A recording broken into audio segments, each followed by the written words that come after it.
नमस्कार। आप देख रहे हैं नेशन इंडिया न्यूज। मैं चंद्रभूषण पांडे। आज मेरे साथ जो मेहमान जुड़ रहे हैं वो जम्मू कश्मीर से हैं, जो कि भारत का स्वर्ग कहा जाता है। और वहाँ रामबन जिले से जुड़े रहे हैं राजेश्वर कुमार जी, जो कि बीजेपी के जिला अध्यक्ष भी हैं। तो इनसे हम राजनीतिक बात भी करेंगे और जम्मू कश्मीर के बारे में भी बात करेंगे कि वहाँ पे जो सौंदर्य दिखाई देता है, जैसा एरिया है, उसके बारे में बात करेंगे। तो राजेश्वर जी, आपका बहुत बहुत स्वागत है हमारे चैनल पे। नमस्कार। जी जी, नमस्कार जी। आपका बहुत बहुत धन्यवाद बात करने के लिए। राजेश्वर जी, आप जम्मू कश्मीर से हैं, जहाँ की बातें सुन के लोगों के दिल में खुशी उठ जाती है। अच्छा लगने लगता है कि जम्मू कश्मीर हमारे भारत का हिस्सा है और बहुत अच्छे लोग वहाँ रहते हैं और वहाँ पे वातावरण बहुत अच्छा है। तो मैं जानना चाहता हूँ, रामबाग जो आपका जिला है, रामबन जो जिला है आपका, वो चिनाब नदी के किनारे है और चिनाब घाटी के नाम से जाना जाता है। तो उस नदी के बारे में आप बताइए हमारे दर्शकों को। जी जी, देखें, ये जो जिला रामबन है, जिस प्रकार से आपने पहले ही बताया कि चेनाब जो नदी है वो इसके साथ लगती है। और इस नदी को जो है वो काफी पवित्र माना जाता है। जिस प्रकार से हम देखते हैं कि जिस प्रकार से जो हमारे तीर्थ स्थल हैं या जो हमारी बाकी नदियां, जैसे हम बात करें गंगा मैया की, तो उसी प्रकार से इस जो हमारा चनाब जो नदी है इसको भी काफी पवित्र जो है वो माना जाता है। जी अ, जी, यहाँ पे मैं आपसे एक बात और पूछना चाहूंगा कि चिनाब नदी जो है, उससे किसानों को क्या लाभ मिल रहा है अभी। जी जी, देखें, चुनाव नदी के काफी जो लाभ हैं वो हैं। जिस प्रकार से इस चनाब नदी के ऊपर जो इलेक्ट्रिक प्रोजेक्ट हैं वो भी बने हैं, जो गवर्नमेंट को भी इसका सुविधा मिलती है।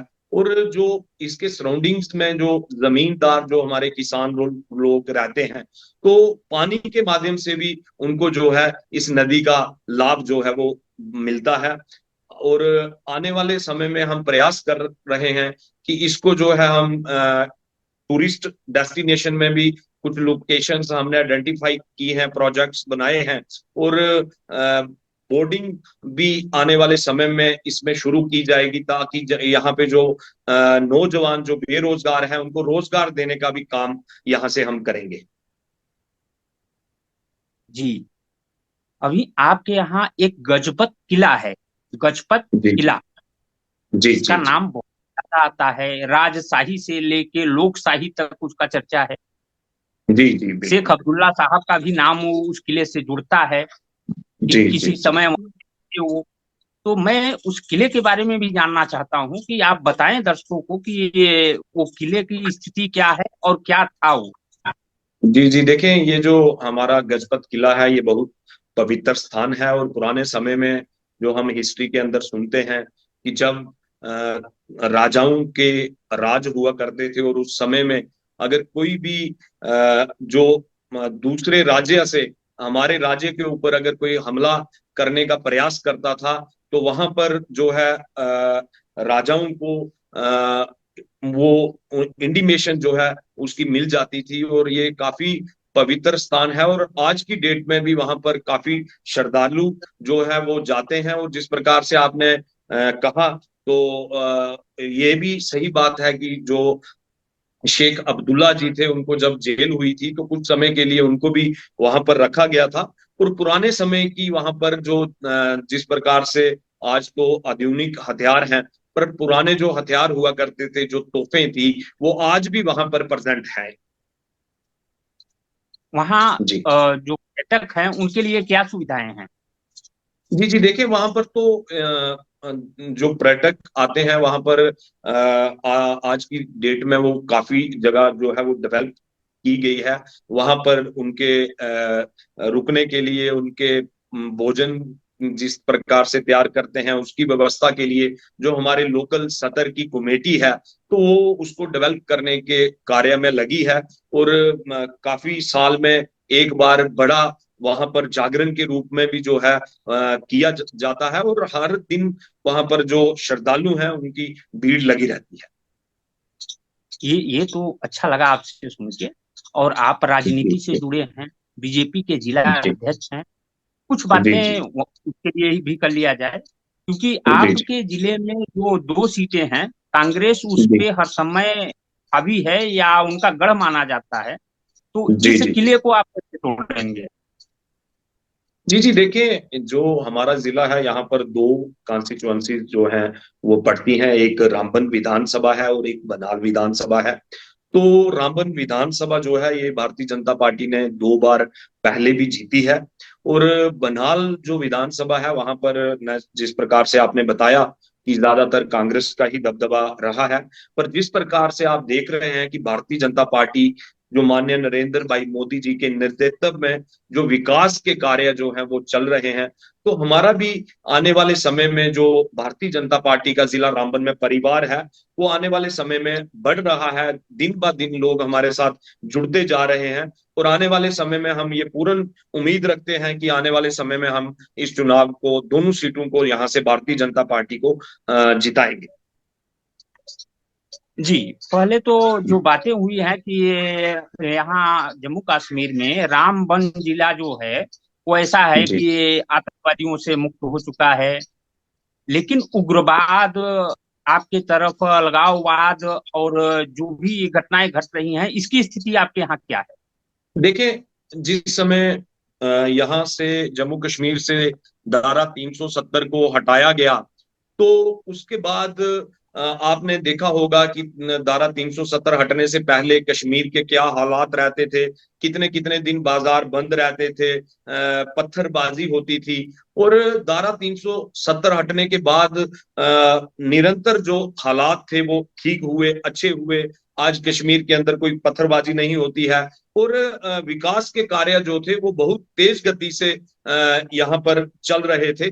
पर जो हमने देखा कि पिछले दिनों जब विधानसभा के चुनाव हुए और विधानसभा के चुनाव के बाद जो सरकार जम्मू कश्मीर के अंदर नेशनल कॉन्फ्रेंस की बनी, तो आपने देखा होगा असेंबली के अंदर फर्स्ट डे ही उन्होंने 370 की जो बात है वो की। तो उससे ये भी साफ हो गया कि सरकार की जो मन इच्छा है वो क्या है। और उसी प्रकार से जो एंटी नेशनल एक्टिविटी है, जब से ये सरकार यहाँ पर बनी है तो उन लोगों का मनोबल बढ़ा है और उन लोगों ने एक्टिविटी करना जो है वो शुरू की है। जी, जी आपके यहाँ अभी तो केंद्र शासित प्रदेशों में था जहाँ की आपकी ही सरकार केंद्र से उसको हैंडल कर रही थी, जी जी तो छात्रवृत्ति के नाम पे छात्रों को जी जी जो सहायता मिलता था सरकार की तरफ से, उसकी जी स्थिति आपके यहाँ क्या है कि छात्रों को किस तरह छात्रवृत्ति मिल रही है? जी जी देखिए, पुराने समय में जिस समय जो हमारी एलजी प्रशासन की जब तक यहाँ पर सरकार थी, तो हमारी जितनी भी सेंटर स्पॉन्सर स्कीम है वो किसी भी सेक्टर में, चाहे वो हमारे स्टूडेंट्स के लिए हैं, चाहे वो हमारे किसान भाइयों के लिए हैं, तो उनका भरपूर जो है बेनिफिट यहाँ के जम्मू कश्मीर की आवाम जो थी वो उठा रही थी। और प्रत्येक व्यक्ति को क्योंकि जिस प्रकार से माननीय एलजी साहब ने पिछले दिनों में जो स्टार्ट किया था एक कार्यक्रम की, जो हमारे ऑफिसर्स हैं उनको पंचायत के अंदर भेजकर और सेंटर स्पॉन्सर जितनी भी स्कीम्स हैं उनका बेनिफिट जो है वो वहां पर ही उनको दिलाया जाए। तो अब जो नई सरकार आई है आगे देखते हैं क्या होता है। पर पुराने समय में तो भरपूर बेनिफिट जो था हर सेक्टर के अंदर लोग उठा रहे थे। जी, आपके जिले की बात कर रहा हूँ, जी रामबन की, कि जी जी आपके यहाँ शिक्षा का स्तर बहुत अच्छा है। जी जी शहर को अगर लिया जाए तो वहाँ शिक्षा का स्तर 82% है, अगर पूरे जिले की बात करें तो वहाँ 54% है। तो जी जी आपके यहाँ बेरोजगारी का हिसाब क्या है? क्योंकि बेरोजगारी का मुद्दा हर जगह है, और रोजगार के लिए सरकार आपकी भरोसा तो देती है, लेकिन वो चीजें जी जी दिखाई नहीं दे रही हैं। तो आपके जिले में इसकी स्थिति क्या है? नहीं नहीं देखिए, बेरोजगारी का जो इशू है तो ये तो नेचुरल है कि हर जगह है। पर इसके लिए जो सरकार ने पॉलिसीज बनाई हैं, जो नए नौजवान काम करना चाहते हैं, कोई अपना यूनिट खोलना चाहते हैं, तो काफी हमारे जिले के अंदर भी इस प्रकार के नौजवानों ने जो है वो कार्य शुरू किए हैं। और उन्होंने खुद भी अपना रोजगार जो है वो तैयार किया है, और भी 10 लोगों को या 20 लोगों को रोजगार देने का कार्य वो कर रहे हैं। तो आने वाले समय में जिस प्रकार से जो हमारे नौजवान हैं, तो हम भी प्रयास करते हैं कि उनको इस प्रकार से अवेयर किया जाए कि वो इस प्रकार का कार्य करें कि वो खुद भी रोजगार अपनाएं और बाकियों को भी रोजगार देने का काम करें। तो इसके लिए सरकार की तरफ से जो है वो पूरी सहायता जो है वो की जाती है। और मैं कहूंगा कि मतलब कोई भी कार्य करने के लिए जब कोई नौजवान तैयार होता है, तो बिना पैसे के सरकार उसको जो है लोन देकर यूनिट को शुरू करती है, और जिस प्रकार से वो आगे यूनिट को बढ़ाना चाहे तो उसको और लोन जो है उसका बढ़ाया जाता है, उसके अंदर सब्सिडी के माध्यम से भी उनको जो है बेनिफिट दिया जाता है। जी। जी। आपका जिला जो है रामबन, जी। ये जम्मू से और कश्मीर का मध्य बोला जाता है। बिल्कुल। जितना आपके यहाँ से जम्मू पड़ता है उतना ही कश्मीर पड़ता है, तो इसको मध्य बोला जाता है। तो जी। जी। कश्मीरी पंडितों के लिए जो आपकी सरकार ने बातें की थी पुनर्वसन की, जी। जी। उसकी जी। क्या स्थिति है इस समय? जी। जी देखिए, जो हमारी सरकार ने जो वादे किए थे, तो हम भली भांति जानते हैं कि हर वादे के ऊपर हमारी सरकार जो है वो खड़ी उतरी है। और जो हमारे कश्मीरी पंडित भाई बहन थे, पुरानी सरकारों के समय, यही नेशनल कॉन्फ्रेंस और कांग्रेस की सरकारों के समय में ही उनको अपने घर से बाहर निकाला गया, क्या क्या अत्याचार उन पर हुए हम सभी जानते हैं। पर उसके लिए जो हमारी सरकार ने उनका जीवन कैसे अच्छा बने, उनको सारे अपने राइट्स मिले, तो उसके लिए काफी ज्यादा काम जो है पिछले 10 सालों के अंदर हुआ है। और जिस प्रकार से हम तो उम्मीद करते थे कि अगर जम्मू कश्मीर में भारतीय जनता पार्टी की सरकार बनती, तो उन भाइयों की जो घर वापसी भी जो है वो होनी थी। पर अब आप जानते हैं कि जिस प्रकार से नेशनल कॉन्फ्रेंस की सरकार है, तो ये उनके ऊपर किस प्रकार से काम करेंगे। पर हमारी माननीय मोदी जी की सरकार ने उनके लिए हर सेक्टर के अंदर जो है उनको आगे बढ़ाने का कार्य जो है वो किया है। जी। और केंद्र सरकार ने किसानों के लिए जो ऋण देने की बात कही थी कि किसानों को अगर कोई दिक्कत है तो उन्हें ऋण देंगे, उसमें भारी छूट देंगे। तो किसानों जी। के लिए उसके बाद आयुष्मान योजना जो है किस तरह वहां पे विस्तार किया है। जैसे कि जी। मोदी जी जी। भी कहते हैं कि वहां पे आयुष्मान योजना का बहुत लोग लाभ उठा रहे हैं। तो आपकी जी। योजनाएं जो हैं, जैसे किसानों के लिए जो ऋण है, ऋण माफी है, या ये चीजें कहाँ तक विस्तार कर चुकी हैं?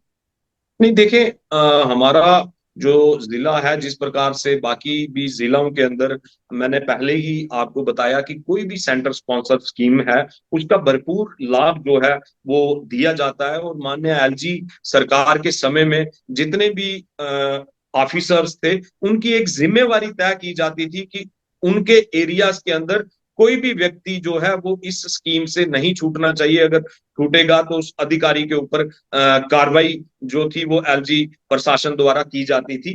तो जितनी भी किसानों के हित के लिए जो स्कीमें हैं, चाहे वो केसीसी केवाईसी के लोन के माध्यम से हो, चाहे वो आयुष्मान के माध्यम से हो, तो हर चीज का लाभ जो है वो हमारे जिले में भी भरपूर उन चीजों का उठाया जा रहा जी। तो आप ये बताइए कि आपके यहाँ है। भ्रष्टाचार जी। का जी। क्या हिसाब चल रहा है? क्योंकि आपकी सरकार ने इस बातों को बहुत ज्यादा उठाया था जब दूसरे की सरकारें जी। थी जी। वहां जी। पे। तो भ्रष्टाचार की बहुत जी। बातें हो रही थी, भ्रष्टाचार बहुत बिल्कुल। ज्यादा बढ़ गया है जम्मू कश्मीर में। जी। अब आपकी सरकार काफी दिनों तक केंद्र से उससे उस प्रदेश को हैंडल कर चुका है। तो जी। अभी जी। जी। स्थिति क्या है भ्रष्टाचार? देखिए, जिस प्रकार से आपने कहा कि जो पुरानी सरकारें थी, तो पुरानी सरकारों के अंदर तो हर सेक्टर के अंदर जो है वो करप्शन बहुत ज्यादा जम्मू कश्मीर के अंदर जो थी वो की जाती थी। और किसी भी सेक्टर के अंदर आप चले जाते, तो उनके रेट जो थे वो फिक्स थे। इतनी ज्यादा भ्रष्टाचार जो था वो पुरानी सरकारों के अंदर था। पर जब से माननीय मोदी जी की सरकार हुई आई, और खास करके जब 370-35 ए को हटाया गया, और उसके साथ में जो डिजिटल भारत का भी सपना हमारे देश के प्रधानमंत्री माननीय मोदी जी का था, तो उस तरफ भी जो है कदम बढ़ाया गया। तो पिछले 10 वर्षों में उस करप्शन को काफी हद तक रोकने में जो थी वो हमारी सरकार कामयाब रही। जी। ये है हमारे साथ राजेश्वर कुमार जी, जो कि जी। रामबन जिला जम्मू कश्मीर से हैं। और इन्होंने अपने बारे में, वहाँ के एरिया के बारे में और सरकार ने को जो कार्य किया है उसके बारे में बताया है। और ऐसा ही होना चाहिए कि अगर कोई भी सरकार आए, जनता को सदैव सुख में रहने का अगर अनुभूति होता रहेगा तो जनता हर समय प्रसन्न रहेगी। और जम्मू कश्मीर के लोग इस समय जितने भी लोग सामने आते हैं ये बता रहे हैं कि पहले से वहां का दिशा और समय दोनों चीज बदल चुका है। तो आपने जो हमारे चैनल को समय दिया है राजेश्वर जी, उसके लिए आपका बहुत बहुत धन्यवाद। बहुत बहुत धन्यवाद जी, बहुत बहुत धन्यवाद आपका।